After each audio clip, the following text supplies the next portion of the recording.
Hello everyone, good afternoon to all. আর আমার এখন ভিডিও বানাতে কদিন ধরে ভীষণ লেট হচ্ছে, আর স্কিনের অবস্থা ভীষণ খারাপ। তাই কালকে এভারিউথের একটাই পিল অফ মাস্ক এনে পুরো মুখে সেট করে দিলাম। সকালবেলা ঘুম থেকে উঠে ব্রাশ করে কফি খেয়ে দেন টুকটাক ঘরের কাজ ছিল, সেগুলো কমপ্লিট করলাম। আর জানো তো, বাড়ির চাপে কাজের চোটে ভুলেই গেছিলাম যে আজকে শনিবার নয়। তো আমি ভাবছিলাম যে আজকে বোধহয় আমার ক্লাস রয়েছে নার্সিংয়ের। তো যাই হোক, তো কদিন ধরে কি হয়েছে আমি ঠিক জানি না, আমি সব ভুলে যাচ্ছি। আমি ভুলেই গেছি আজকে বৃহস্পতিবার। আমি সকাল থেকে উঠে তাড়াতাড়ি করে রেডি হচ্ছিলাম কাজ সেরে যে আমি ক্লাসে যাব। যাই হোক, পরে আমি গ্রুপে মেসেজটা চেক করলাম এবং টাইম ডেট সব দেখলাম।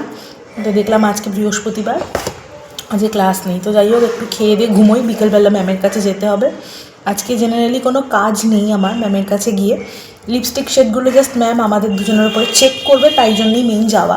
তো আজকে লাঞ্চে রয়েছে গরম গরম মেথি শাক বেগুন আলু দিয়ে, আর এটা হচ্ছে ধনেপাতার বড়া, আর এটা হচ্ছে ডাল রয়েছে এখানে, সব ফুলকপি গাজর সমস্ত সবজি দিয়ে কড়াইশুঁটি দিয়ে। লাঞ্চটা করে আজকে অনেক দিন বাদে একটু ভালো করে ঘুমোবো, দেন ঘুম থেকে উঠে বিকালবেলা চলে যাবো ম্যামের কাছে। বাই। আগে একটু খেয়ে নি, তোমাদের দেখাই কেমন হয়েছে।